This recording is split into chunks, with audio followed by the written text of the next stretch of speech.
There are fewer things in baseball more exciting than watching a triple play. They range from the routine 5-4-3 to the 4-6-5-6-5-3-4 triple play, which the boys in the Bronx turned back in 2013. But there's a new contender on the books. 3 of our favorite things are all coming together. National Hot Dog Month, Ballpark Buns, and the Baseball Hall of Fame. Ballpark Buns, America's favorite bun, is celebrating National Hot Dog Month with the Fame On sweepstakes. The lucky winner will get a VIP experience at the Baseball Hall of Fame in Cooperstown, New York, plus $3,000 for travel. The VIP experience includes behind-the-scenes and after-hours access to an amazing institution that keeps baseball legends alive. And don't forget to keep your summer rolling with Ballpark. Perfect for grilling, tailgating, parties, and more. Ballpark hot dog and hamburger buns deliver fresh taste and outstanding flavor. With 5 varieties of buns and rolls, make Ballpark Buns part of your next meal and watch the crowd go wild. To enter the Fame On sweepstakes, go to ballparkbuns.com/fameon. Did you hear that 91% of guys that use Dove Men Plus Care antiperspirant recommend it? Dove Men Plus Care user Daniel said that his armpits aren't the worst thing at the gym anymore. Make the locker room a better place and pick up some new Dove Men Plus Care for your gym bag at your local retailer. This is the Best of Mike and Mike podcast. Subscribe now by going to the Listen tab in the ESPN app. The Best of Mike and Mike. Oh, good Wednesday morning, everybody. Hope you are off and running as we are out the gate here. Mike and Trey. Yeah. Sneak Peek week. See, it's the second day of Sneak Peek. Again, Trey and I will start our show November 27th. Week 12 in the NFL, which who doesn't start things in the last You want to quarter be there of the for the season? last quadrant. I mean, I think it's the most important part. I agree. One of the best. Never mind. So can we still? Yeah. My question was, can we still call it a sneak peek? Sure. We're day 2 into it. Yeah. I think tomorrow, day 3 of the sneak peek, we'll bring Michael, my son, into it, Junior, who's going to be part of the show as well. Right. So that'll be like another sneak. Can it continue to be sneak peeking? Well, I think there are very few rules on how you promote things in broadcast these days. So I'm pretty sure are we testing could do the parameters of that? No, I love that when we put something on the screen on the TV side, it says breaking news, and it broke like 8 hours ago. Yeah, there you go. So there's a lot of room. It's loose, right? There's a lot of room. Oh, by the way, loose. Happy football season. Yes, it is. Right? Today, 5 teams have their rookies report to camp, so football season is finally here. It kind of makes me want to a little bit thinking back to those days. And it sounds like that sound was maybe you last night, huh? Well, I'm glad you brought that up. Yeah, because I'm glad you didn't bring it up. It came pretty close. Okay, so here's the story. Yeah, give me the story. We were over at Wimbledon for a while. Right. And you and your wife, Jane. Yeah, so we're at Wimbledon. So we'd been out of the house for a long time, and then we got back, and then after 2 days, I went down to see our son in D.C., and she's out in L.A. seeing our daughter. Okay. So in other words, there's precious little food in the house. Nothing in the house. Nothing in the house. And she's coming back later on this week, and so... So she's gone, you're in the house alone, so there's still nothing in the house because you're not going out to get Correct. anything. There's dog food for the dogs, so I got that taken care of. All right. So at about 7:30 last night, I'm like, God, I'm hungry. See what's in the fridge. Mm-hmm. So I open the fridge, and there's really nothing there. There's a half-eaten salad. There's some kale. There's some yogurt. Yeah, that's a long story.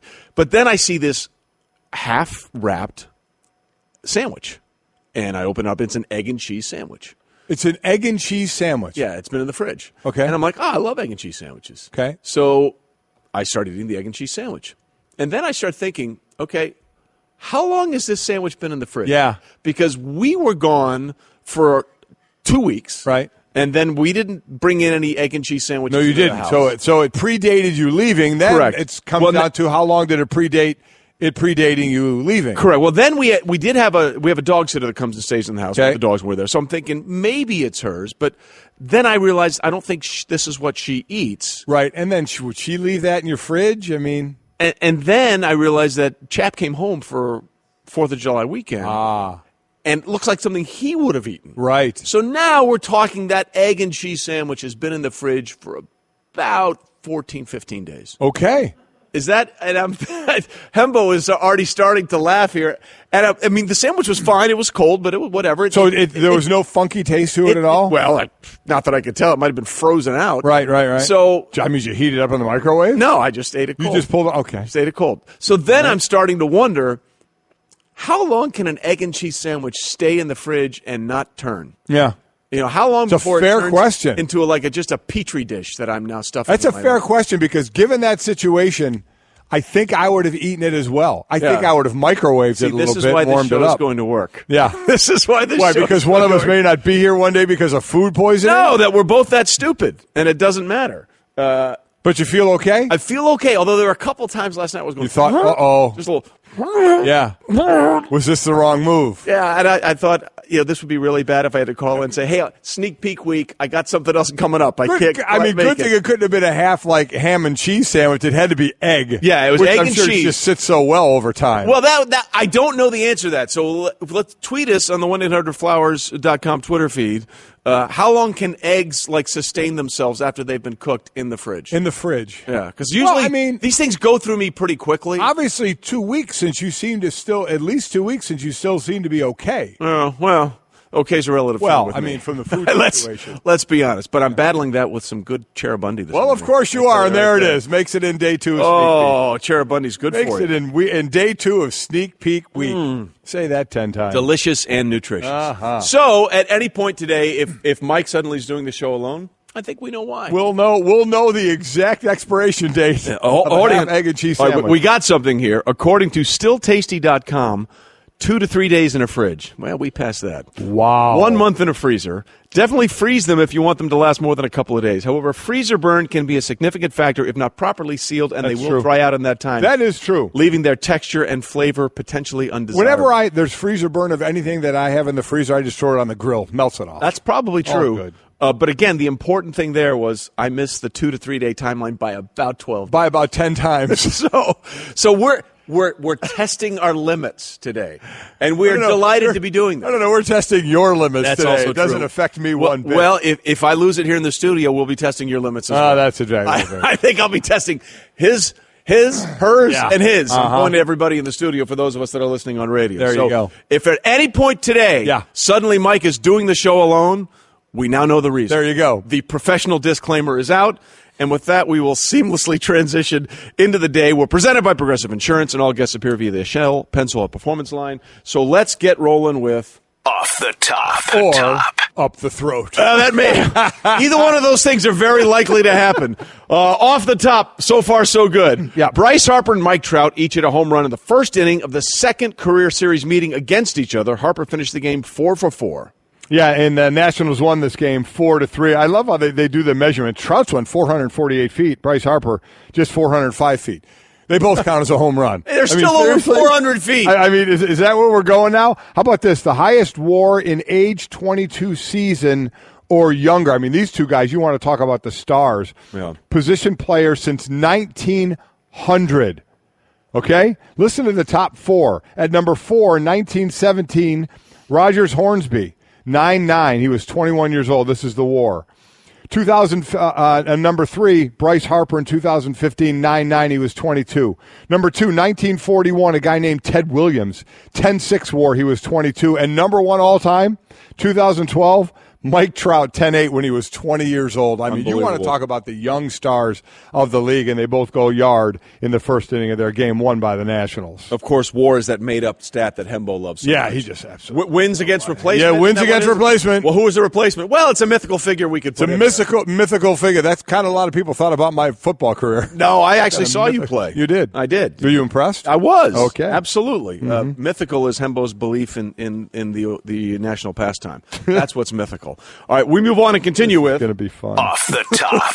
The Dodgers became the first team to win 30 games in a 34-game span since the 77 Royals with a 1-0 victory over Chicago White Sox. Yep, 130 games, 34-game span in the World Series era since 1903. As you mentioned, Royals were the last one. Before that, it was the Yankees in 47. Wow. And then before that, it was the Yankees in 41. Both times they went on to win the World Series. The Dodgers have now won 2 10-game win streaks this season. The rest of baseball is combined for 2. The Dodgers have won 14 straight Clayton Kershaw starts. And, oh, by the way, they've also won 11 straight Alex Wood starts. How is that possible? Meaning they've won 25 straight games by Kershaw or Wood. The last loss was May 1st. That's They impressive. are on fire. Well, and just looking at that when it says since the 1977 Royals, that was when the Royals and the Yankees played in the ALCS every year. The Yankees then would go on to play the Dodgers 2 straight years in a row in the World Series, 77, 78. That was really a really fun time in baseball. So it's nice to see that sort of stuff come back again. We continue with Off the top. Trades. The Yankees acquired Todd Frazier and right-handed relievers David Robertson and Tommy Conley for the White Sox for 4 players. And more importantly, Golic here, perhaps the Yankees beat the Red Sox. Exactly. To get Red Sox 3.5 games against the Yankees right now. Red Sox were in it for Frazier as well. Yankees beat him to it. Yankees need the help, though. Frazier will play third and first, especially at third base. The Yankees have 4 home runs from third base this season, fewest in the majors. So, and while Frazier is still having a down year a bit, he's still on the second most home runs by a third baseman over the last 3 seasons. So, and then you get Conley and Robertson as relievers. The Yankees now have 5 of the 25 highest strikeout rates in baseball amongst their relievers. So, help there, help in the bullpen, help at the corners and infield as well. Let's see what it does for him. And by the way, that's not the only big baseball news and off-the-top trade-wise. The Tigers traded J.D. Martinez to the Diamondbacks for 3 prospects, moving to a division with 2 of the best left-handed pitchers in Major League Baseball this season, Kershaw and Wood. Well, they're chasing, obviously, they're chasing the Dodgers. They're like 10.5 back from them, and you talked about the lefties there. The Diamondbacks are really good against righties and really bad against lefties. Martinez is really good against lefties. Batting average, slugging percentage, OPS, all first in Major League Baseball against lefties. So amongst players with at least 40 plate appearances. So they got him for that. The bottom line, though, so we'll see again how it helps this year. For Frazier, who we just talked about, Martinez, they're both, you could say they're in that rent-a-player mode. Correct. Martinez, or Frazier's off, I believe, a 1-year deal, and Martinez the last year. One of them's in the 1-year deal. I forgot which one. Both. No, the last year, one of them was just playing on a 1-year deal. But either way, both are done at the end of this year with their contracts. Well, again, you see that a lot in baseball more than any other sport. Sure the rent-a-player scenario. So there's been some good news in baseball, and then Off the top. some rough news in baseball. Carlos Carrera expected to miss 6 to 8 weeks after tearing a ligament in his left thumb in Monday's game. Basically, the injury that Trout had. Trout had it. Mike Trout Right, same thing sliding Mike Trout into had. second base. This, after a hard swing by Carrera, he just dropped the bat, grabbed his thumb, and the result, unfortunately, is out 6 to 8 weeks. I mean, here's a guy that leads all of major. You talk about young stars. Absolutely. Unbelievable. Leads all major league shortstops in OBP, slugging percentage, home runs, RBI, runs, and total bases this season. So, I mean, he is an absolute monster. The team is doing incredibly well. Now they're going to be without Carrera for 6 to 8 weeks. So we've seen Trout coming back from that. Seems to be coming back pretty well. But, we'll see how Carrera can come back. Tough one for Correa and see what happens with him. No, I said it. We both did, just so you know. Saying it wrong. It's important to be consistent. Correa. Hembo's laughing at us. Well, you say it wrong. You watch it. Wrong You watch every time. yourself, Hembo. Correa. Eyes on you. He's got a good war. Eyes on you. He's got a good war. Well, who's the war? Carlos Correa? Yeah, no. He's got a good war. Who's the replacement? Mythical? Well, we'll find out. A unicorn. We'll find out. Correa. All right. Sneak peek. There it is. Yes. Sneak peek of malaprops. Who was that guy that did all those commercials? I don't even know what name I was saying. Carrera. How would I say Carrera when it's Correa? A Porsche Carrera? I don't know. You were thinking about a fast car. Oh, and as we said off the top, off the top. Off the top. Hey, Wednesday marks 50 days until the start of the NFL season. Over the last 5 seasons, Drew Brees has recorded 50 300-yard passing games, including postseason. How about that? Tom Brady's second with 39 in that span. And more importantly, for the youngsters out there, the rookies, and you know who you are, 5 teams reporting: Bears, Cowboys, Jags, Ravens, and Saints. The rookies are reporting, which, again, everybody's going to be nervous. For the top rookies, the higher draft picks, you know you're going to be around. But, boy, I tell you, for the later draft picks and then the undrafted free agents, it is nerve-out time. And for training camp and training camp stories, and I know training camp's a little different, but it's still, there's a whole lot on it. 90 guys, you got to end up with 53. So, there are guys every single day you're looking around, wondering what's going to go on, what kind of play did I make, did this help me or hurt me today? It's nail biting, no doubt about it. Well, Herm was on with us yesterday morning telling some great stories about the sheet under his door with his roommate's name. So he ran to the locker room to see if his stuff was still in the locker to make sure he was still part of the team. I have to tell you a story about how I knew that I made the team in Houston. Yeah. It's my father-in-law, my late Ken Hansen. Right. He actually called before the last cuts were released. Mm-hmm. He called the Oilers and acted like he was a reporter who had just had to get names in, but because he had a deadline, but he wouldn't report the story until later and just asked. You want a confirmation? Yeah, just that's awesome. The cuts, and he was told, and he actually let me know I wasn't cut in the last cut. That's fantastic. It was awesome. That's a great job. Yeah. The worst part about that, though, would have been, and we've seen this happen a lot of times in training camp. They have that list, then they see somebody cut from somewhere else, and then they make a trade for that guy, and they change the list. Or what would have been bad if I was cut, and it was my father-in-law who had to tell me I was cut. Well, either of those scenarios would have been bad, but it didn't work out that way. So good for you and good for him. And that was Off the top. All right, we're off and rolling. Mike and Mike presented by Progressive Insurance. We'll compare rates for you so you get the best deal, even if it's not with us, saving you time and money. Now that's Progressive. Call or click today. Do you mind if I start before we jump into the Kirk Cousins thing? How about a little social media play? Do it. Let me hear it. So, we talked about the trade with the Yankees and the White Sox. And a related note for the White Sox, they called up their top prospect, Yohan Moncada. Okay? Mm-hmm. So they called him up infielder. And the interesting thing about Moncada, forgetting the play on the field that we'll have to wait and see, he's a guy who at one point was eating 85 Twinkies a week. So he's on the Pablo Sandoval diet. There you go. Right. 85 Twinkies a week. He once ate in a week. And a lot of people say, why did he keep count? When you eat this many, you keep count. That's exactly right. In a week, he ate 225 Twinkies. That's insane. Yeah, it's a lot of Twinkies. Have you ever seen the movie Zombieland with Woody Harrelson? I don't know if I have. And Jesse Eisenberg, is that his name? I think I might have. Okay, that's the one where it's a zombie apocalypse. Right, sure, why not? Because that's not a theme in any movies at all or TV shows.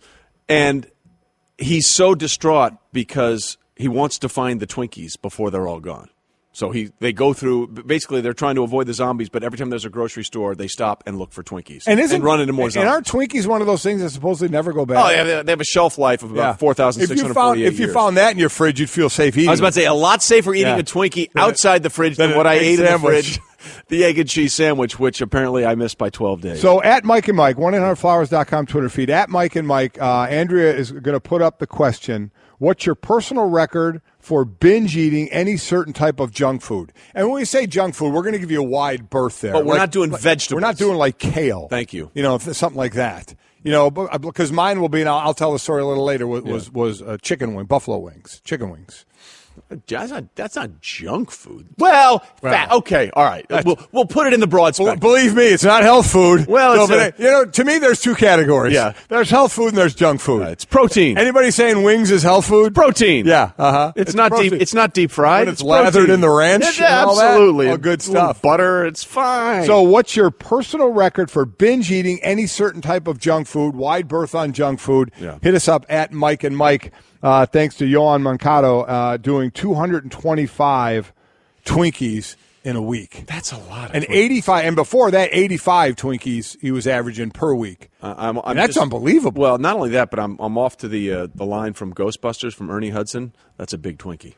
That's one giant. Make a giant Twinkie. Camera 2 is laughing. Thank you. Yeah. That's a big Twinkie. That's a big Twinkie. Camera could laugh. That's the person operating the camera. Okay. Could laugh. All right. So anyway, you mentioned it. Kirk Cousins. I thought yesterday after the whole decision came down and Bruce Allen had his statement.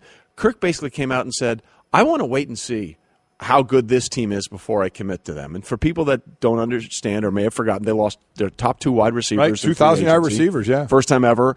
They lost their offensive coordinator, Sean McVay, who's now the head coach of the Los Angeles Rams. The GM situation was in flux, and that's sort of been taken care of. But there's a lot different about this Washington team.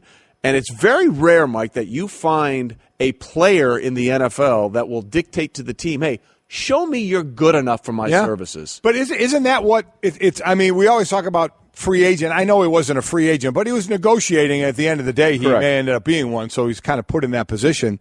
Isn't that what you say? You're in that position to make decisions, and I know a lot of it is about because I know Louis Riddick went off, and it was before Louis Riddick going off basically on Kirk Cousins was before Kirk Cousins was on the radio and kind of explained what he was doing, Lewis was saying he doesn't want to be there basically because he wasn't counter-offering. They weren't negotiating. It was just like, we don't like your offer. We're not going to negotiate. And Lewis was saying basically because you don't want to be there. Right. Afterward, on the radio, is when Kirk Cousins said, I want to wait and see what's going on.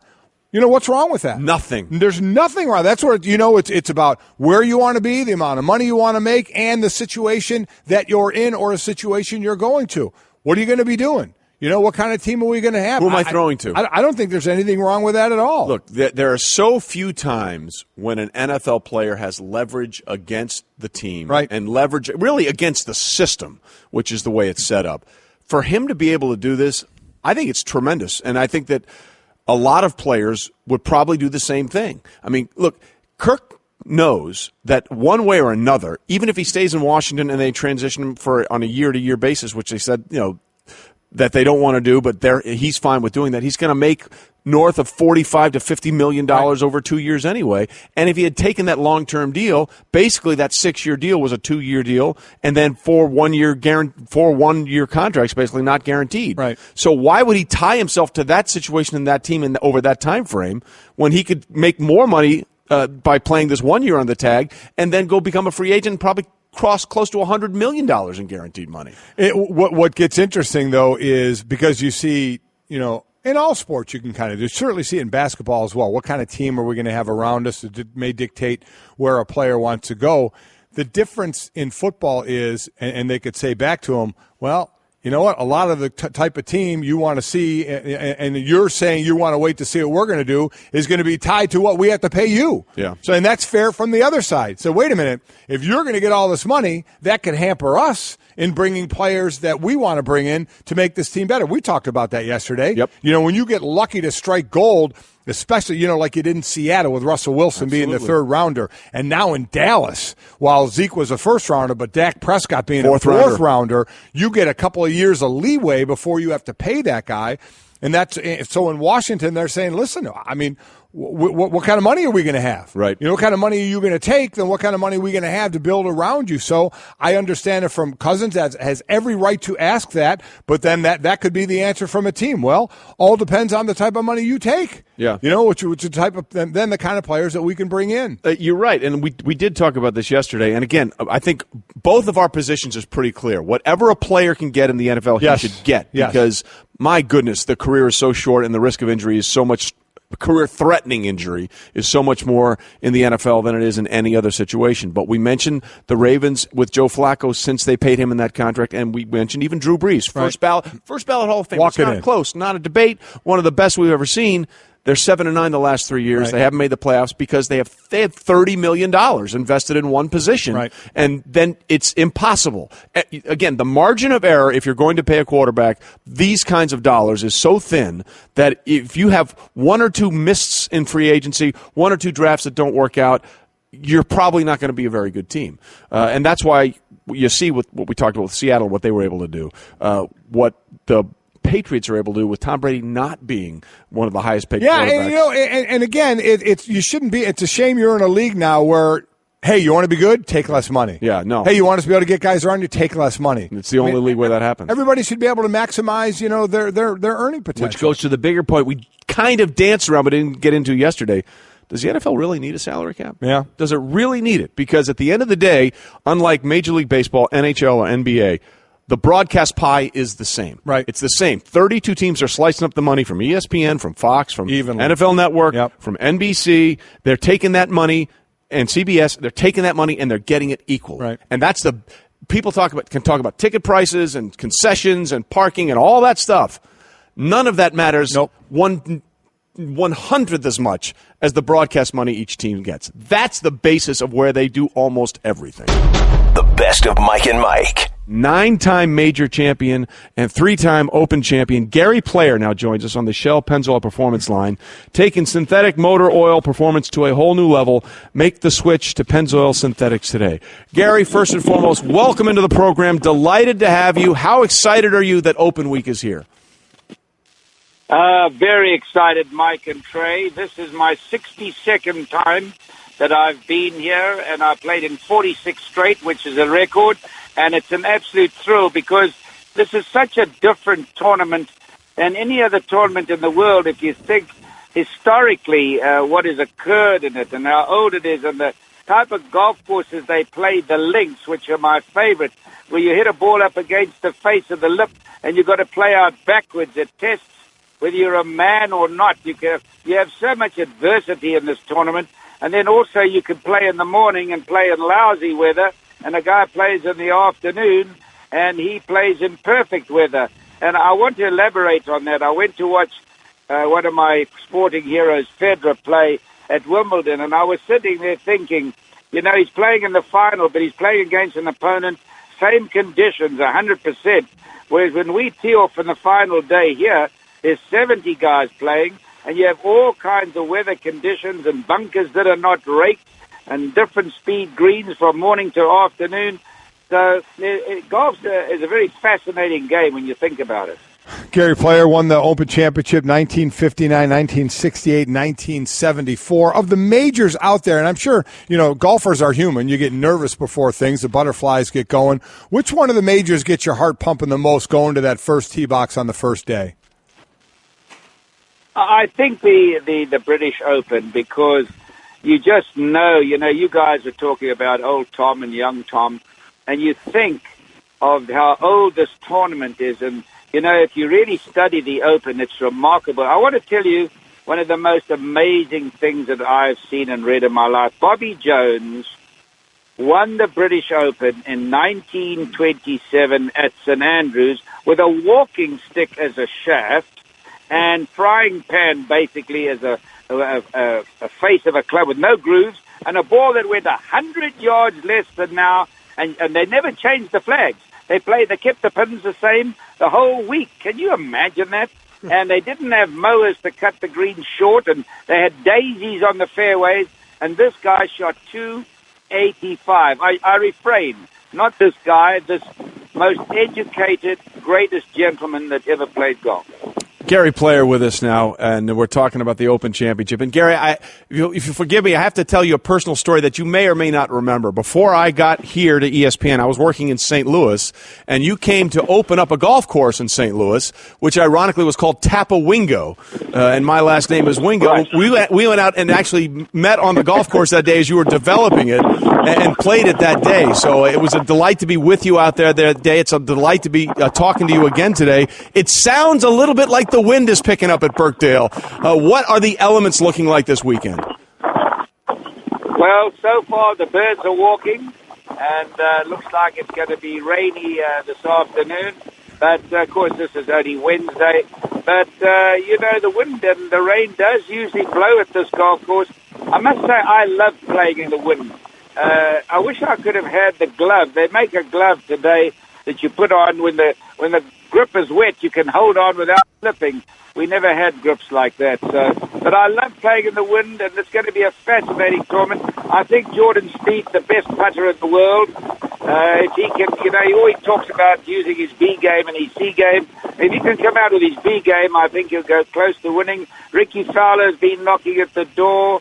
Justin Rose, whose behavior was impeccable when he lost the Masters. He had Sergio on toast at 13, and they walked off with the same score.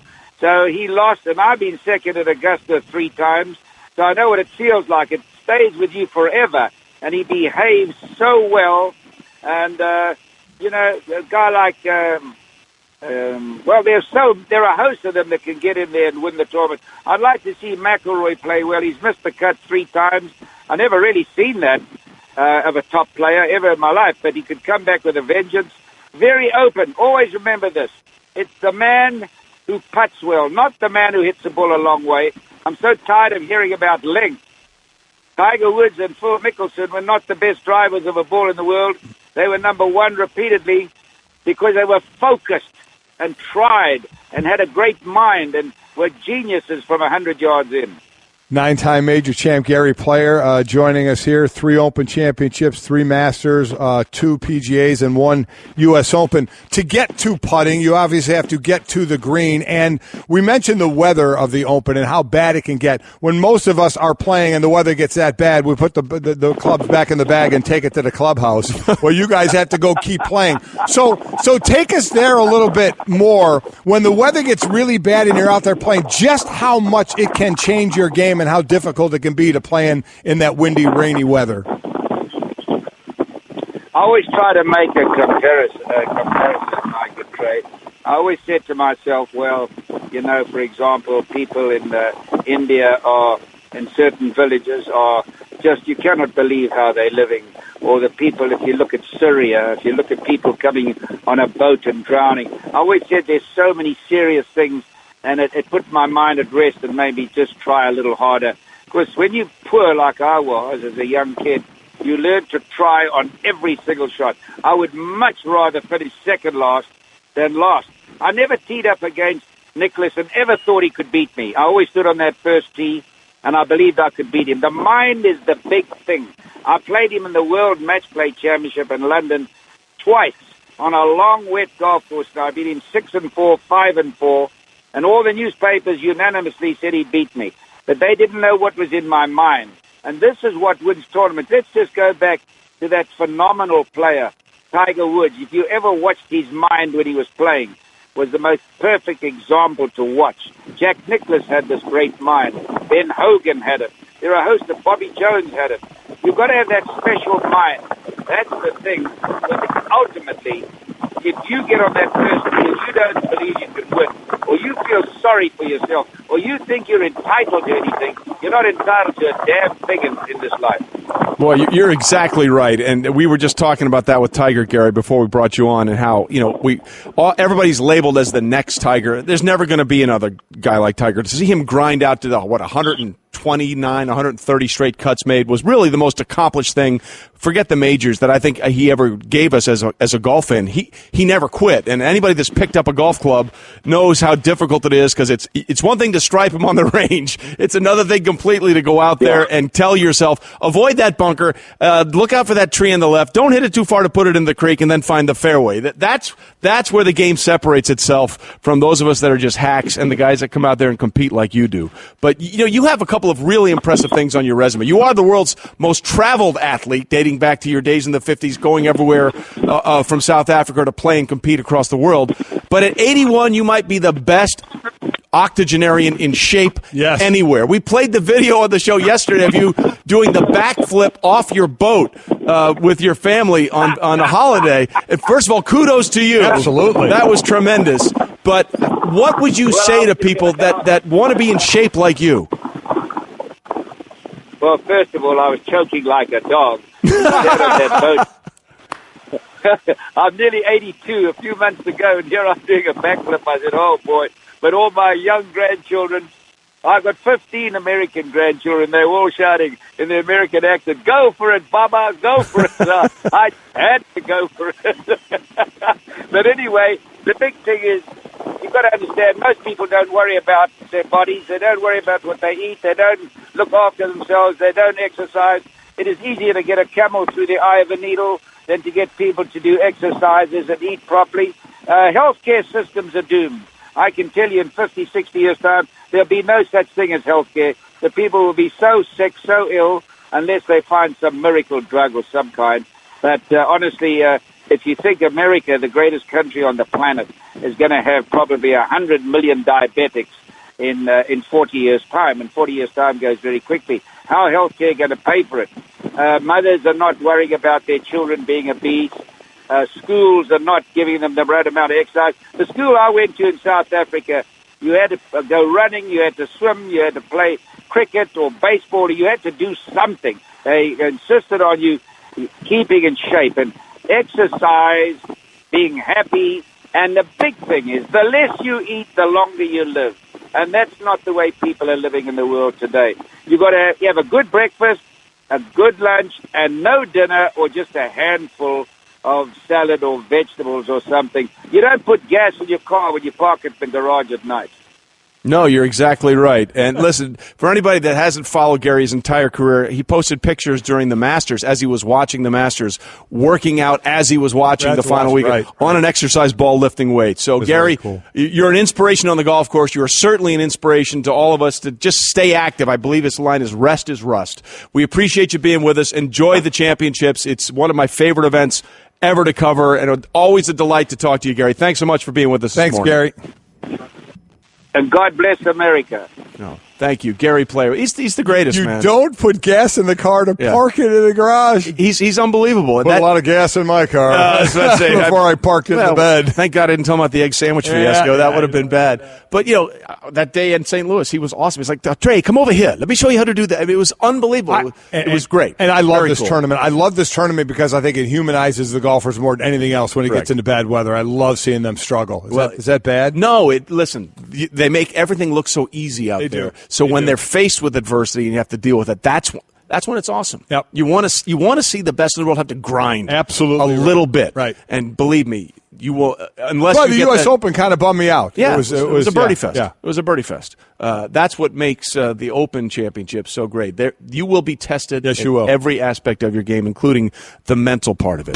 This is the Best of Mike and Mike podcast. Hey everyone, Mike Golic here. Support for Mike and Mike podcast comes from our friends at Rocket Mortgage by Quicken Loans. Chances are you're confident when it comes to your work, your hobbies, your life. Rocket Mortgage gives you that same level of confidence when it comes to buying a home or refinancing your existing home loan. With Rocket Mortgage, you can apply simply and understand fully so you can mortgage confidently.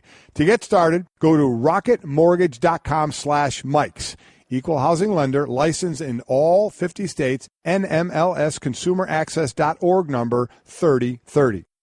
Guys don't really talk about antiperspirant. Despite that, 91% of Dove Men Plus Care users recommend it. Here's what they said. It blocks the, perspiration, I think is the fancy word. It's comfortable. It smells nice. My girl likes the smell. Well, it's hard. I think it's quite masculine. My underarms aren't the worst thing at the gym. It's kind of like the Hoover Dam from my armpits, I guess. Dove Men Plus Care antiperspirant. Tough on sweat, not on skin. The best of Mike and Mike. We're reminding you, if you want to get in touch with us, whether it's about the food binging that you've been talking about or the running back situation or anything else that is on your mind, maybe naming the show that shall be named later. Yeah. We have the food binging. Yeah. Coach says he ate 24 donuts for breakfast. Oh, hold on. I just had a little murmur. And? I'm good. Tweet us at Mike and Mike through the 1-800-Flowers.com Twitter feed. Nothing makes a summer birthday or anniversary more magical than 1-800-Flowers.com. Right now, when you order a dozen multicolored roses for only $29.99, you'll get another dozen absolutely free. Go to 1-800-Flowers.com/ESPN. Egg sandwich was biting back there a little bit. Oh, boy. I'm not going to lie to you. This is how that started. Trey had a half-eaten egg and cheese sandwich in his fridge that we believe is at least 2 weeks old. Yeah, so we looked it up and online, because, everything's true online. They said that it keeps about 2 to 3 days. So I was at least 10 to 12 days past the keep date when I inhaled that sandwich last night. Yeah, that's all because I was I didn't want to leave the house. I did not want to leave the house. Yeah, that's I don't blame you. Problem. So, it's my own undoing. By the way, here's the thing we were talking about before. One of the book managers of the sports book, Kevin Bradley, says the betting on the Mayweather-Conor McGregor fight has already been massive. They're saying it's going to be bigger than the Super Bowl. He says, we knew this fight would be big, potentially even bigger than the Super Bowl. Now we're almost certain it will be. The recent trash-talking and promotional tour is only encouraging bets, and at this rate, we cannot even imagine how much we will take on it. I mean, this fight is going to make more. It's going to be bet more than the Super Bowl. It's going to be crazy. That seems nuts to me. The trash-talking that's going on. The worst thing would be, as Kevin put it, a McGregor early round knockout, as he promised, would be a potential disaster, and it's partly the reason that they're giving a great price on Mayweather at the moment. So. And I obviously don't see that happening at all. And a lot of people, Trey, have started talking about this fight taking on a bad turn with some of the racial undertones or connotations, misogynists, and homophobic. And listen, and we all understand those are bad things, but to me, these guys are completely playing a role. And I'm not saying that okays anything. No. When you're talking about that. Understand who you're dealing with when the guy shows up with a pinstripe suit that says "F you." F you. I mean, that's exactly right. Understand the playground that we're delve dealing into too deep of this and say and looking for all the moral clauses. The moral clauses are out the window. Okay, on this. If this is these guys are doing whatever they can to get somebody to pluck down 99.95. If you want to sit there and complain about the people that do it, knowing that these two guys are breaking about every moral code out there with what they're talking about, and certainly with the domestic violence past of Mayweather as well, that's fine. You can do that, but that's the role these guys are going to go down. I guarantee you they don't feel bad about doing it because they feel they're just playing a role in all of this. Well, that doesn't mean it's good to do. It doesn't mean we should all go, oh, my God, this is great stuff. I think just know your audience here. Know exactly where this is coming from. Know they are just trying to get one more click, so they're making hundreds of millions of dollars. Well, and you talk about the idea of an early Mayweather, early McGregor knockout like he's promised. Well, according to Forbes, right. McGregor's been knocked out in sparring in preparation for the bout. Yep. Former champ Jesse Vargas said that Brandon Rios told a group that McGregor had already been knocked out in sparring in preparation for the bout. Doesn't seem ideal. No. Doesn't seem No, ideal. it doesn't. Do we believe it? I mean, look, Floyd Mayweather's never lost to a professional boxer. So why do we believe that Conor McGregor, who isn't, I mean, he's a very good fighter. Yes, and as part of the fighting he does, he boxes. Yes, but that's part of what he does. Yeah. A full-time boxer has yet to beat Floyd Mayweather. So how do we think a part-timer's going to do? Oh, I don't think he's going to do well at all, but we're all going to buy it. Are you going to buy it? Yes, I'm going to get it. Without a doubt. And I know all the things along the way that, we sit there and we talk about the bad stuff of NFL players, domestic violence, but you're rooting for a team. Well, this guy we're putting money right in Mayweather's pocket who's been, convicted of the domestic violence situation, yet we're still doing it. And I wish I had a good reason to sit there and say, oh, this is wrong, but unfortunately I'm gonna buy it. The best of Mike and Mike.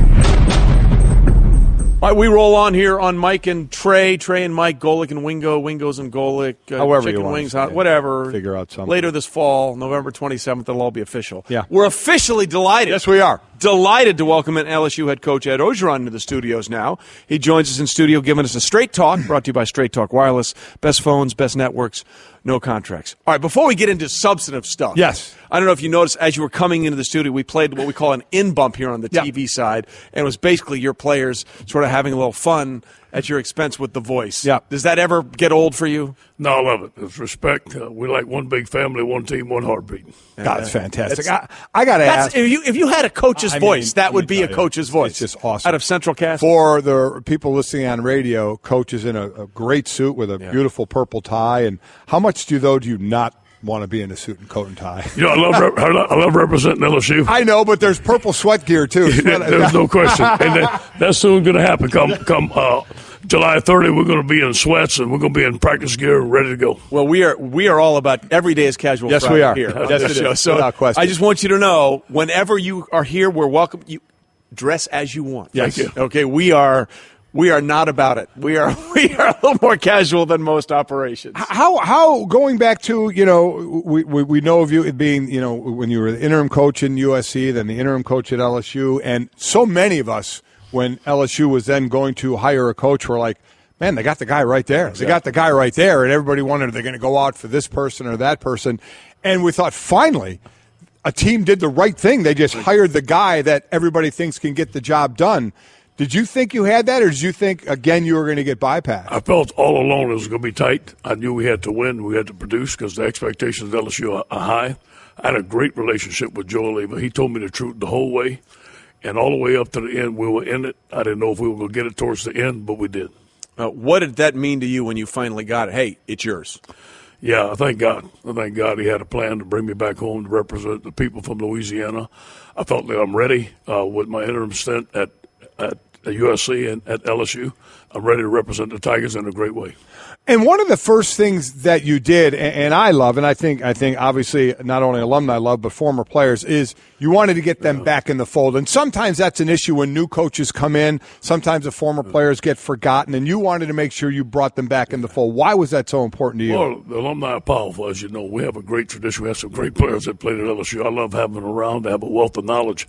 It's something that we did at Miami with Jimmy Johnson. It's something that we did at USC with Pete Carroll. So we continue those great traditions.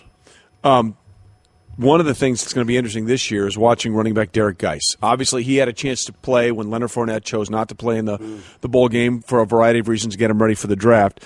138 yards and 2 scores and a win for him. What are the expectations you see for Derek Geis going forward? You know, Darius is pretty level-headed. Excuse me. But he is a tremendous young man, very powerful. He's probably a better spread back than most of the guys I've been around. We're going to run the spread offense. We're going to put him one-on-one with linebackers and safeties in space, and most of those he's going to win most of those battles.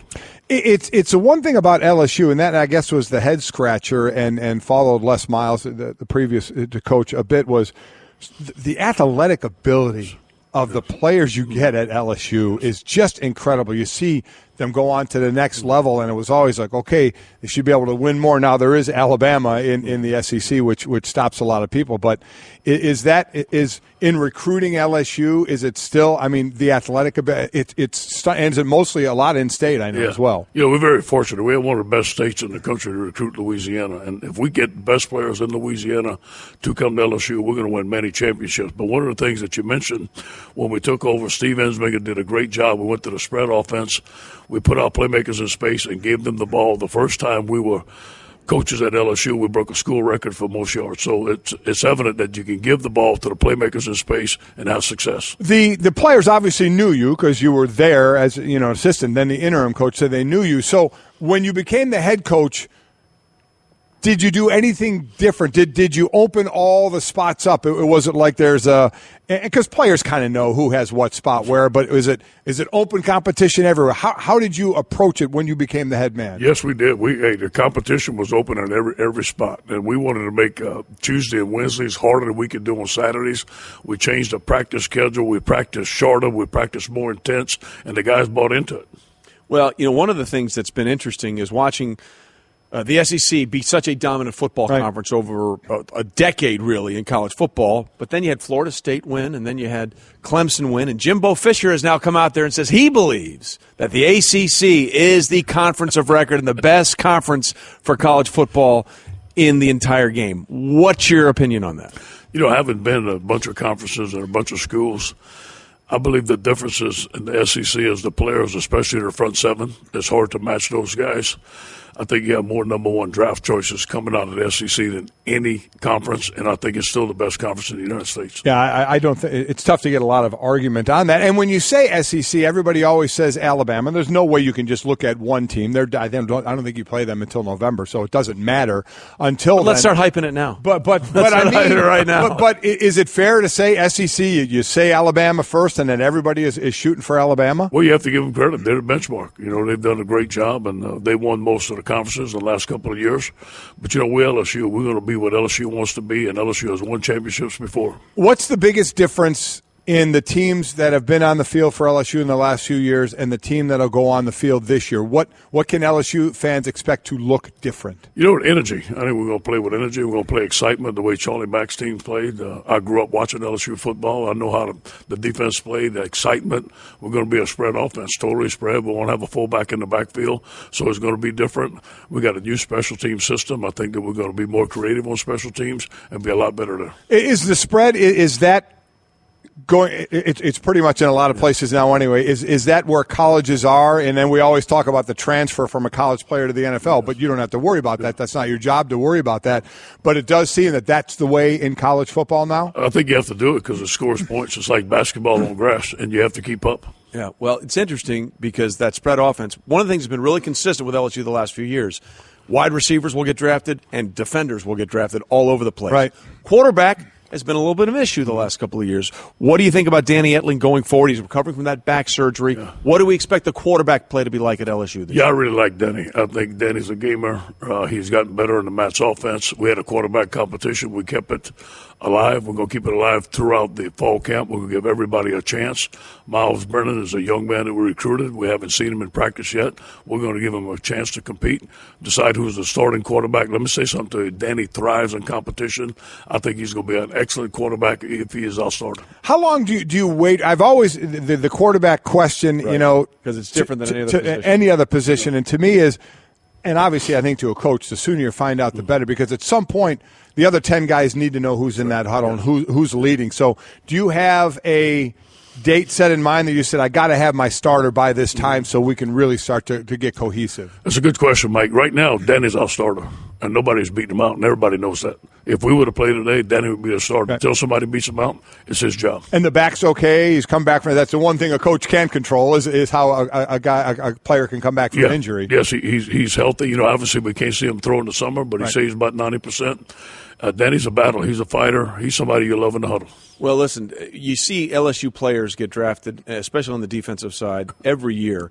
One of the kids this came up last year during the pre-draft process who was just sharp as a tack was Jamal Adams. Oh, my God. I mean, we always try and look at the tape, and then when the player comes here, does the tape match the attitude of the interview? And he was perfect across the board. The two guys that stood out for me during that pre-draft warm-up were Jamal and Jonathan Allen. Yeah. And I think they're both going to be really good players in the NFL. Can you tell Jets fans what they should expect from Jamal Adams, the safety that they took in the first round? Tremendous character.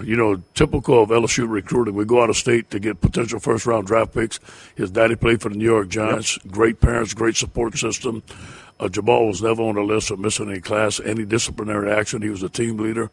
In fact, he took the team by the belt and led us in victory against Louisville, against the Heisman Trophy winner. We're going to be forever grateful for Jamal Adams. They're getting a great leader, a great young man on and off the field. His dad was same draft as me, 1985. Yeah. His dad went 19th in the draft. I went 255. Well, and by the way, he won a bet with his dad. Yeah, that's right. If he went higher, like and 50 he was, grand or something like 50 that. 50 G's. He's not sure his dad's going to pay. A couple of quick things off the topic. In 90, you were at the U. Did you coach The Rock? Dwayne Johnson? I did you made him the man he is. It's all about you, right? No, I remember one day he had a tough practice and he came off the field and I said, you ought to go be a wrestler like your uncle. Did you really say that? Yeah. It worked out pretty well. He took good advice. Well done for you. So next time. That's great coaching. It showed that The Rock was coachable. Yeah, exactly right. So the next time The Rock is doing one of those promo shoots for ball, you say, hey, remember me. You owe me what you're saying. All right, so we have to ask you this because we've been on this sort of food binge earlier There's today. a baseball player out there that eats 85 Twinkies a week, and he maxed out at 225 Twinkies a week, which is ungodly. So we're talking about binge eating and drinking. Because why not? Yeah. So a couple of months ago, you were on the Levitard show, and you said you drink up to 10 energy drinks a day. Do you still do 10 energy drinks a day? No, that's not consistent, But Mike is just breaking stuff here. Throwing stuff on the ground. Sorry, go ahead. Defensive line play. Yeah, that's exactly right. No, that could be on a 20-hour day, maybe during camp, but I don't do it anymore. I've curtailed my energy drink drinking. It's probably a good smart move. Huh? I was about to say, you don't seem to be a guy that needs too much energy. You seem to get it going. I think he needs water and a cup of sugar, and he's probably good to go for the rest of the day. Well, well see what happens. You guys, start camp July 31st? Is that what it is? Yeah, July 30th. First game against BYU, September 2nd. And then, of course, that game we're already hyping against Alabama. Yeah. Ed, we appreciate you being here. Coach. Thanks so much. LSU coach Ed Orgeron. Next time, just wear the sweats. We're good. You can change for Sports Center later. We want you to come in your natural habitat. The best of Mike and Mike. Okay, keep your eyes closed. Okay. I want to show you my first ever painting. All right. Okay. Open your eyes. Oh, that's a lot of colors and shapes. So be honest. What do you think? Well, I like how if you switch to Geico, you could save hundreds of dollars on car insurance. Oh, yeah, that's true. Yeah. Here, why don't I hold your paintbrush while you call them? Geico, because saving 15% or more on car insurance is always a great answer. The best of Mike and Mike. Sneak peek week. Yeah, 11/27 later this fall. We'll be doing this more often. Officially start the show. Yeah. So this is the unofficial start. How's it going so far? Hey, it's not your turn to talk yet. We haven't even introduced you yet. Sit there and look pretty. You just sit there and look tan, and we'll I take it. can't take my time. I want to throw a bomb in the middle of the table to start. Well, I'll tell you what, bomb thrown back, okay? As Wow. we continue on So Mike, it's inconsiderate. unbelievable. On ESPN Radio and the ESPN app, we're presented by Progressive Insurance. All guests, including some rude ones, Yes. appear via the Shell Pennzoil Performance line. Tweet us at 1-800-Flowers.com Twitter feed. Now, Will Kane, please Will. only speak when you're spoken to. I gotta stick with the brand, Golic. I mean, troublemaker, unlikable. I didn't even want to wait for the introduction to begin brand reinforcement. So, wait a minute. Two things there that are news to me. A, you have a brand. And B, Wow. So mean and so good. This is what we do. This is what's going to start with the show. We insult our guests. Who says unlikable? Who says you're unlikable? I don't know, Trey. So where's that coming I from? may have tweeted that a Okay, couple you of may times. have. Say that's you. Okay, that's you. Me. I My got fault, it. sorry. Well, I find you unlikable right now because you just got back from my favorite place on the planet, which is Maui. How was it? You know what? It's perfect. Yeah. Isn't it? That's why it's your favorite place on the planet. Correct. I mean, if you said the definition of paradise is the idyllic place, physically, perhaps, vibe-wise, everything. Yes. Hawaii checks all the boxes. 100%. It's like God said, this is going to be the little playground where we're going to establish perfection.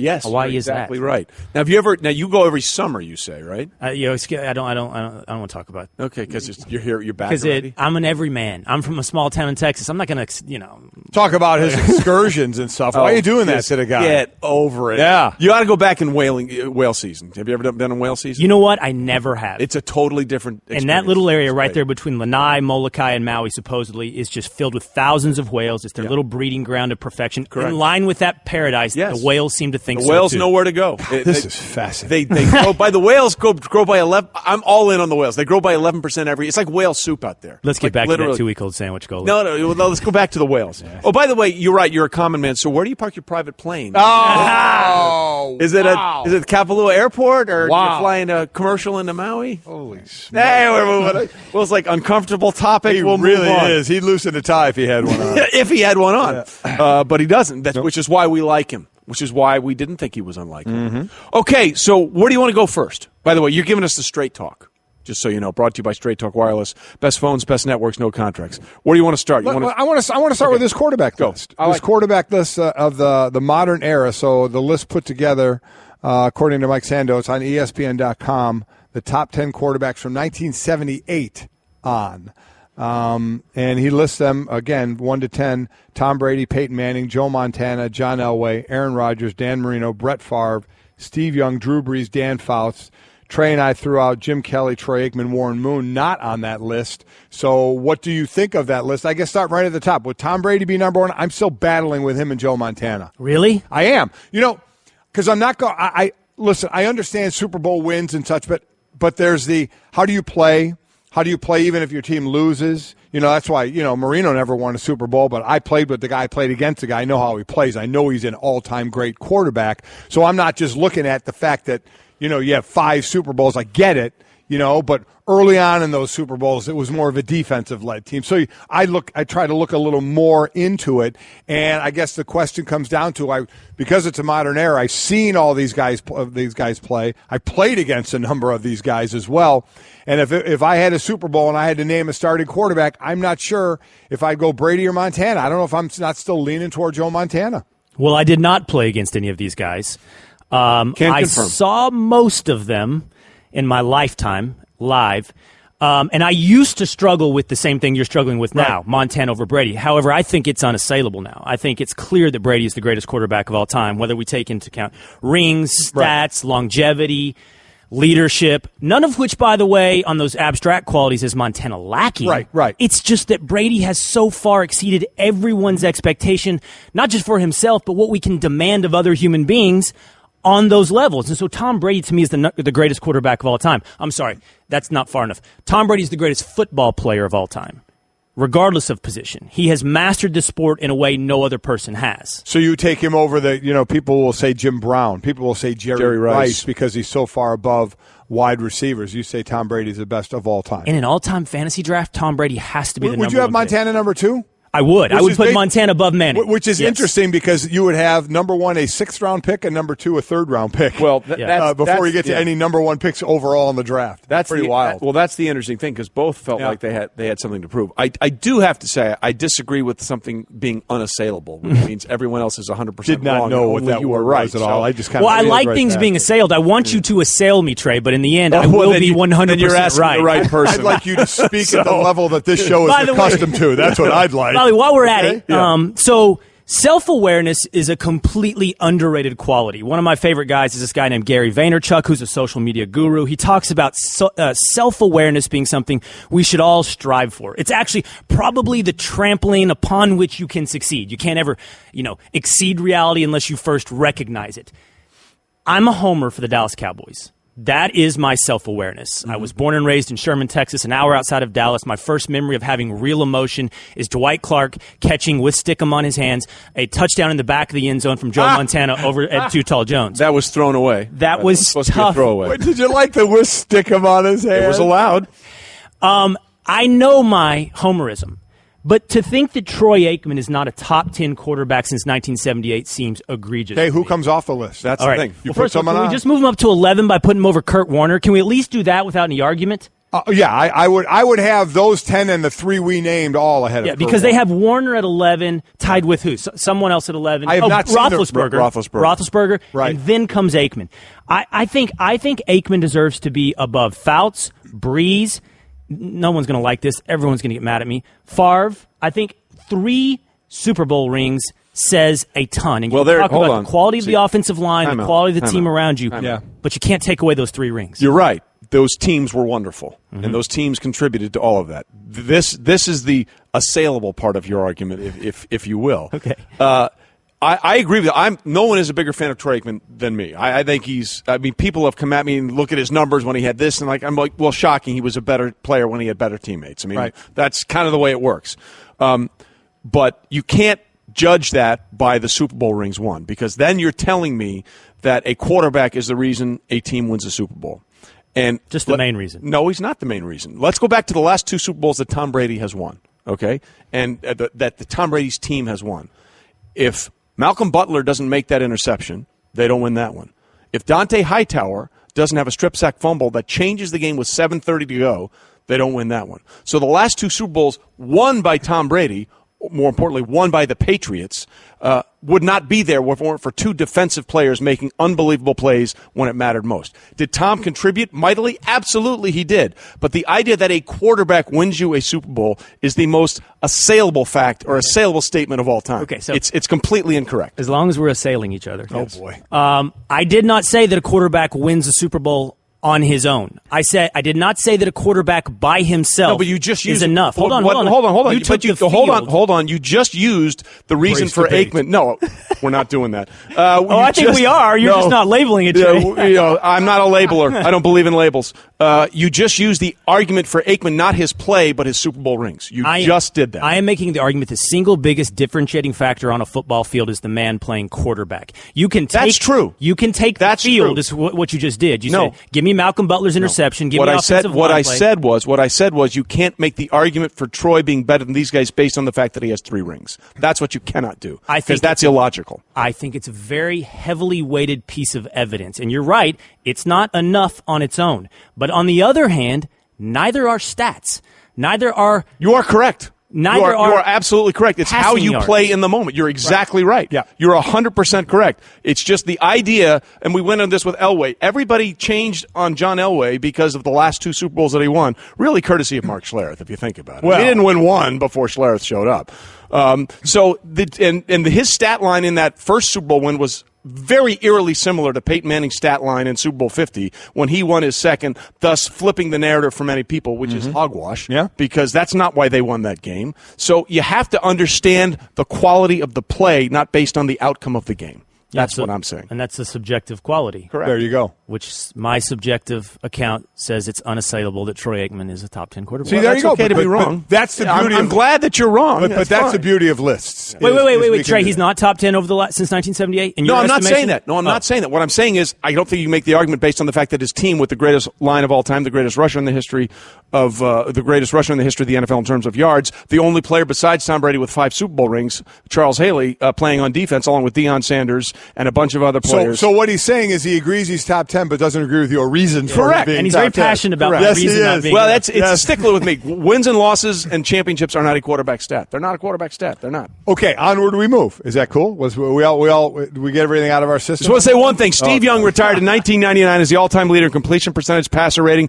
and touchdown interception ratio. 5 more years, he might be at the top of this list. That could be very true. Let's go to what's going on in the world today as camps get ready to start. 5 teams have rookies reporting today. The Dallas Cowboys are one of them, but a rookie not there is going to be Zeke Elliott, who's not a rookie, obviously, anymore.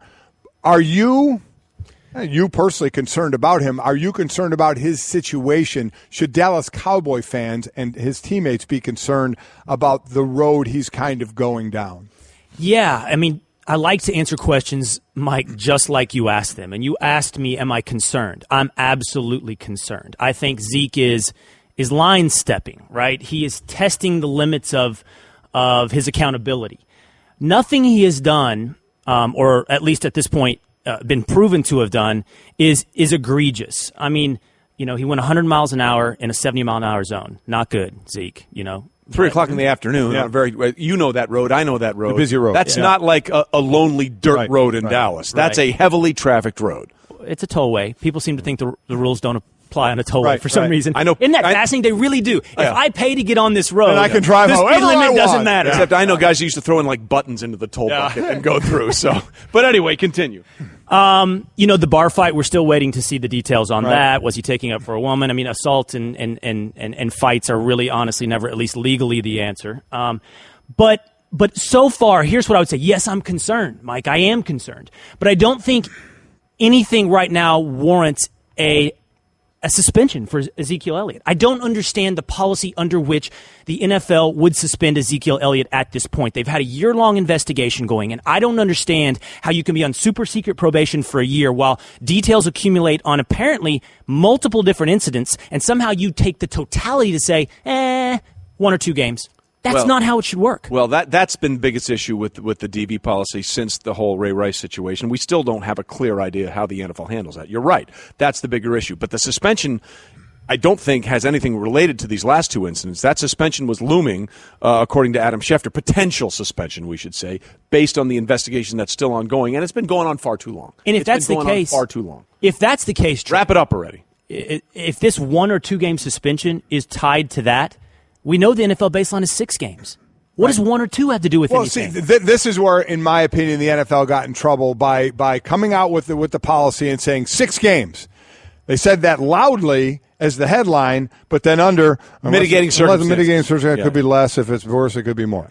And so we're winging it. So, exactly. Correct. Instead of just 6 games. 6 games. You want to appeal it. I would have done 6 games, and if it's really egregious, we go up to 10 games. I would not have lessened it at all and say, you don't like it, appeal it. If you win in your appeal, so be it, and it gets knocked down. But let somebody else do that. We need to set the line, which they didn't. How about what Herm said yesterday? Does the team come into play at all? And I want to ask Bill Polian this. He comes up in about 15 minutes to join us. He'll have an interesting take on this one. Where should the team be involved in this? Now, taking the domestic violence, because that's completely separate issue to what happened at the parade of standing by the girl and lifting the shirt. Which St. Patrick's Day parade. This fight we're still trying to get the details of, and the driving 100 miles an hour, going through that. Is there a responsibility in your mind for a team to say, you know what? Incident, maybe as singular outside domestic violence, maybe not worthy of suspension, but to your line, a line stepper checking out his, reach. Should we sit him down? Should we sit him down? That's where your question ended. There are things teams can and should do, Mike, and I think that the way the Dallas Cowboys handled Des Bryant is actually a good model for this. We seem to think, not just in football, but in society, that the only way to influence behavior is through punishment. That if we have a vast criminal code that no one can actually tell us how many laws there are, and we have long prison sentences, then we will correct behavior. That's both in society and now in football, where we have all these convoluted rules. When the truth is, if we really want to get somebody on the straight and narrow, perhaps there are other ways. And what the Cowboys did with Des Bryant Bryant was get him mentors, get him people that would be around him to positively influence the choices he made, and honestly, babysit him. And so I think a path like that might be more productive for Ezekiel Elliott than saying, you know what? Let's just sit him for a game or two. Maybe that would motivate Zeke. I don't know. That's now a personal question for how Ezekiel Elliott is motivated. But I'm not sure just sit is always the instinct that works. Well, nothing is ever always the instinct that works, because they tried what you're talking about with Dez that did work with Pac-Man Jones, and he got into a fight with, I think, the security guy that was trying to keep him. And it took Pac-Man Jones' own self-awareness to realize, I got to stop this, otherwise I won't be playing the game anymore. That finally got through to him. You know, Zeke's still 21 years old. I mean, he's still only 21 years old. So sometimes with a younger player, that kind of discipline does work. But you're right. There is no brand that you can say this is going to work for every single person, because every single person is different. However, look, you guys both have kids. I heard you both talking about them this morning. I have kids. I have a 9-year-old and a 6-year-old. We don't have kids anymore. We have people that used to be kids that are now adults. And you married one off this weekend. Congratulations. Yeah, thanks. A lot of fun. Emotional. Still sweating out get poison. over it. Yeah. I heard your other put the over-under on 10 years before. Yeah, Mike said it before he's getting 10. I was like, what are you kidding me? Are you going to be married at, 37? Is he? No. But here's the thing, and the reason I bring up kids is this. I'm a firm believer in rules over regulations. I'm a firm believer that here is my standard of expectation for your behavior. If you break it, this will happen.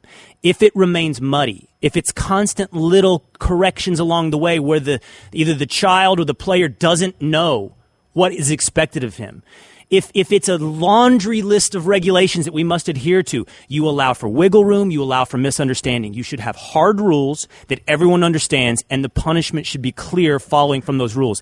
That's how, if you go the punishment route, you influence behavior. I get that, and that makes all the sense in the world, but at some point, you're talking about a 9-year-old. Mm-hmm. These are 20 to 25-year-old men. Hey, man, I'm talking about people on Wall Street as well. I'm talking about 45-year-olds. Let's not even try and correct that. It's not political. In the industry, it's not political or anything. I'm telling you that human beings work very well with simplicity. I agree with that. Yeah. You do this wrong, this happens. Yes. I agree with you on that. Although that ship has sailed with Cowboys for many years. And it sailed on a lot of things because of the way it sailed with the policy of it 6 games. Oh, yeah, but now it's only 1 or 2 games. So exactly. I completely agree. I want to get to this one just because I'm wondering if it is changing. The Mayweather-McGregor fight, which now it seems is going to have more bets on it and more money bet on it than the Super Bowl. Which is crazy. But their tour, their promotional tour going on has got racial, has got homophobic. It's gone down a road now where I think these two guys are just playing their roles to try and get the clicks as much as they can. There are those that are saying even if they're doing that, it's wrong and this shouldn't be happening right now. Has it, in your mind, taken a turn with how far they've taken things to try and sell this fight that now it could be actually hurting the sales for this fight? No, it will not hurt sales for this fight. No. The spectacle is what people are buying. I don't think you're asking me to pass judgment on my fellow human beings on whether or not they at some point go, you know what, this is ugly. I don't want any part of this. We're people that turn our heads at car wrecks, you know? Every time there's a car wreck, we turn our heads. We're going to be turning our heads for this. Now, I don't, you bring up all these things that have come up during the promotional tour. Should that make people turn their heads away? Is this a surprise? Is this something we shouldn't have expected? I think we expected a spectacle, but did we expect it? Some are saying, did we expect it to go down this road? Of the components that it's gone. How can we expect? I guess else? When a guy shows up with a suit that says "F you all" and pinstripes, I guess the parameters have clearly been defined. Seems so. And in the end, by the way, I don't know. I don't judge us for buying this fight. I don't judge us for tuning into this fight. It is a spectacle. Sports is entertainment. It has ugly aspects to it. It's going to have entertaining aspects to it. It'll have entertaining aspects to it, not just in the lead up, but on the night of the fight. Mm-hmm. And as for the bet, that's fascinating, by the way. Most people, that's one of two things. People betting on what they feel is a sure thing from a very small return. Right. Or people saying, you know what? The lotto's always worth it. Well, the lotto is always worth playing. According to Forbes, McGregor's already been knocked out in sparring. In sparring. That's a bad sign, man.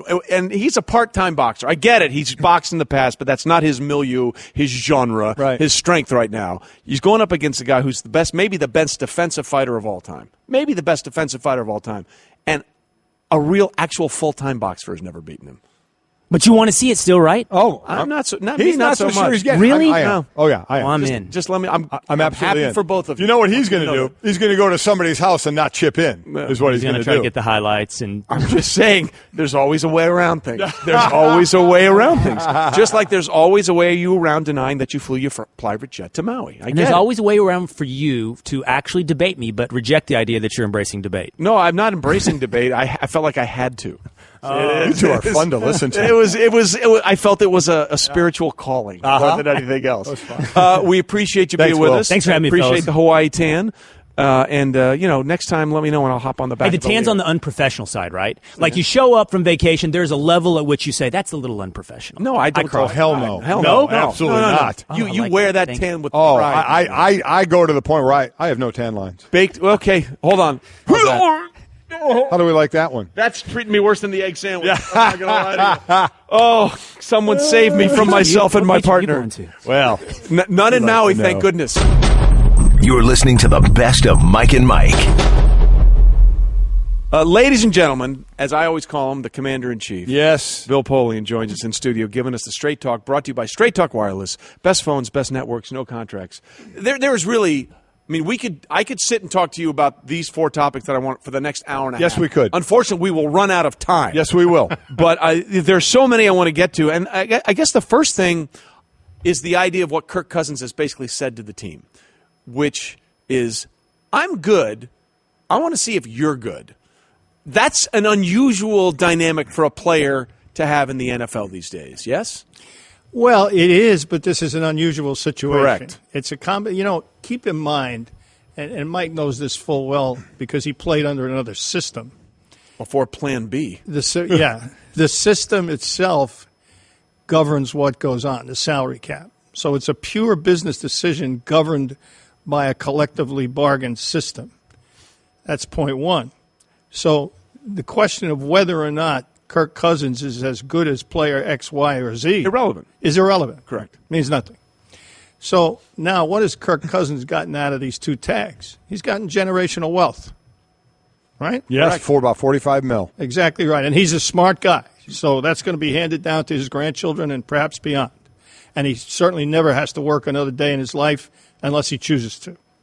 So he's got no worries at all, other than his own personal pride in playing the game and wanting to win, and he's a heck of a competitor. So that's not a problem. There's no pressure on him. Someone asked me, is there pressure on Kirk Cousins? How could there be pressure? Right.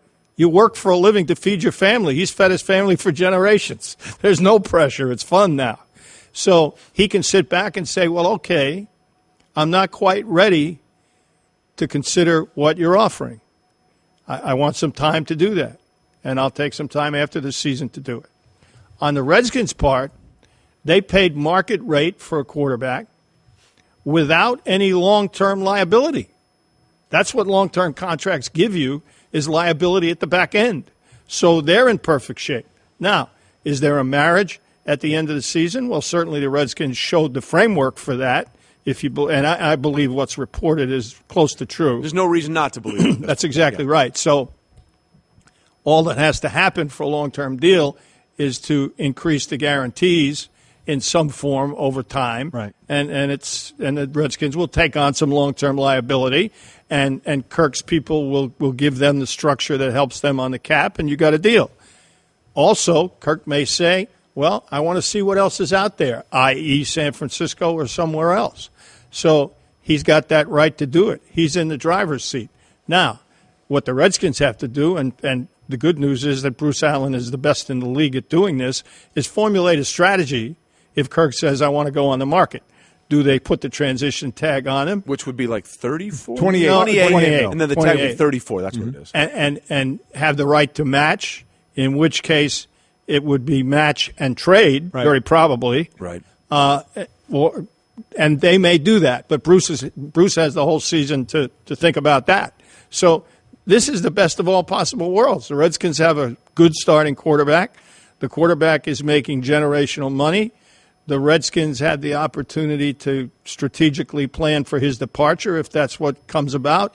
And they also, both parties, have the chance to make a long-term deal. So everybody's happy. We don't see these long-term monster deals in the NFL for quarterbacks, and then those teams usually fare very well because of what it does to the rest of the team.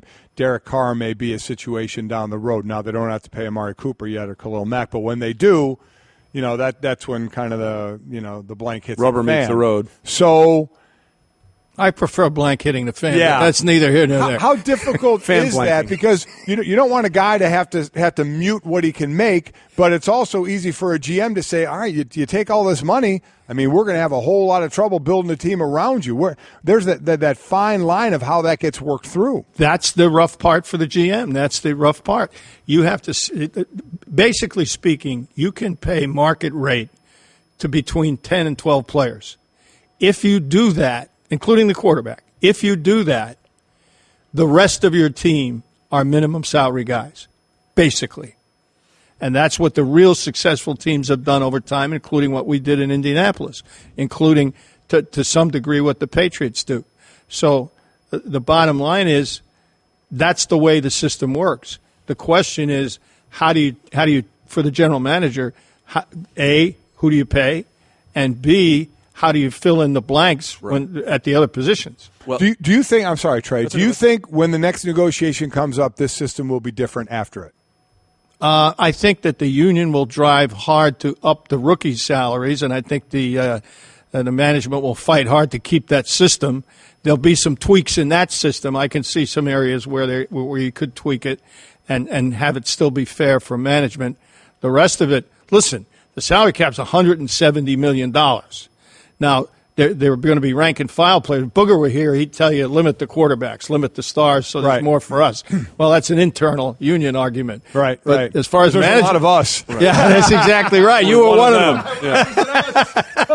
well, that brings up a really interesting point that Herm brought up on the show yesterday, which was he said he'd like to see the salary cap, because it is a hard cap in the NFL, unlike Major League Baseball or NBA where it can be manipulated to a certain degree. You really can't do that in football.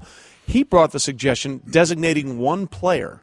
Most times it would be a quarterback, but it might be a Von Miller or a Khalil Mack or somebody like that, and designate them outside the salary cap. That's the Bird exception. Yes. It was brought up in 1989 when we began negotiating. And the owners leaped across the table and said, no, 1,000 times no. Do you think they'd still feel that way now? I do. I think the hard cap is something that they are married to. They realize that it works to their benefit, and it's not. Yeah, it works to their benefit a ton. It's not terribly. It's not terribly deleterious to the players, because if you look at what the franchise tag has done, it has paid Kirk Cousins, who's not as good as Andrew Luck or Carr, correct, or Big Ben, or Eli, or Aaron Rodgers. Good quarterback, but not in that league. It's paid him handsomely. So the whole system has worked exactly as Paul Tagliabue and Gene Upshaw designed it. How about like in basketball, the cap is $99 million, and then if you go over $119 million, you pay the luxury tax. Baseball has a luxury tax as well. How about that? That's a completely different philosophical approach than the hard cap. Yes, and I'll make a perhaps politically incorrect reference here, but it's really funny. Steve Gutman, who, along with Jim Irsay and George Young and myself, were the consultants when we first put the cap together, put it this way in a discussion of that very issue, including some people from the NBA were in the room. And he said, the question is, do you want a helmet or do you want a yarmulke?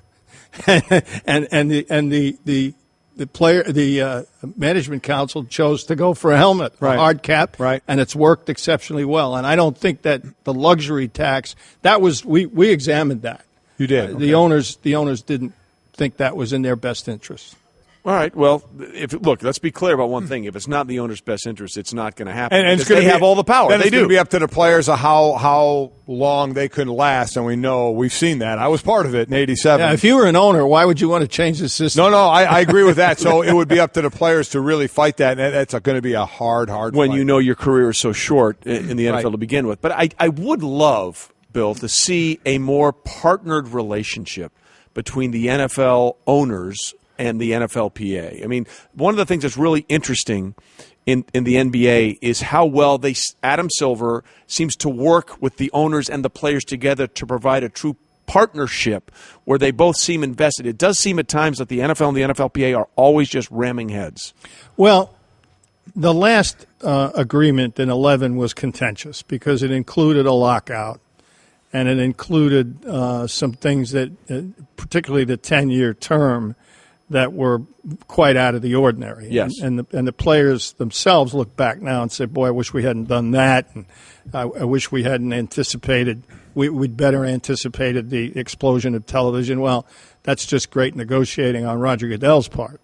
But they're heading in a direction right now where the league office is trying to reach out, and some owners are trying to reach out and say, look, we can work better with the players.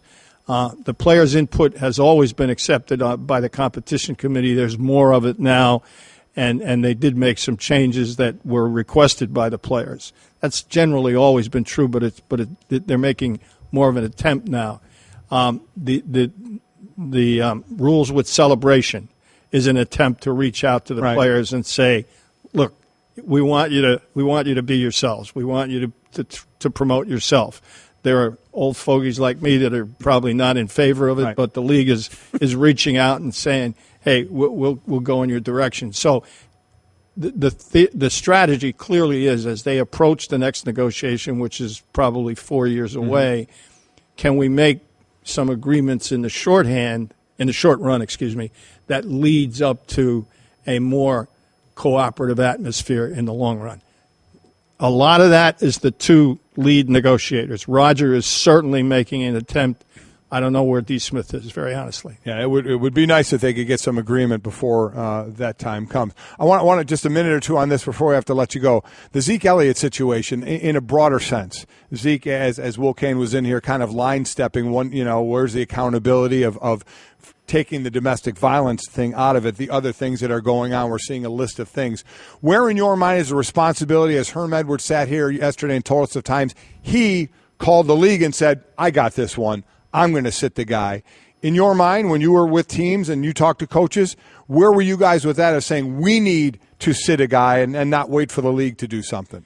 Management Council has always, Management Council being the league's negotiating arm and being involved in discipline, has always said it's better in the long run, in terms of the collective bargaining agreement, to allow the league to do the discipline. And unless there was an exceedingly egregious circumstance, I can only think of one, we always acceded to that. I understood why, because every step that you take as a club is precedential for the other clubs, and it may not fit exactly the way Management Council wants it to fit. So you get plenty of legal help from Management Council. That's fine. I've always believed let them do it, and I think Jerry's going to do the same thing. And as you mentioned, the domestic violence issue is in play here. Right. And that's not anything that an individual club wants to No. touch. No, in fact, that's right. they have no right to do it. Exactly. It's separate and apart. So you got some liability there. I don't want to go into a big legal discussion, but there's some liability there. Well, listen, we appreciate it. Again, I could do this for 3 hours, and it would be great. That's why we love having you on NFL Live all the time. Billy, as always, we appreciate it. This has been the Best of Mike and Mike. Now you can subscribe to the Best of Mike and Mike in the Listen tab of the ESPN app. This is the Best of Mike and Mike podcast.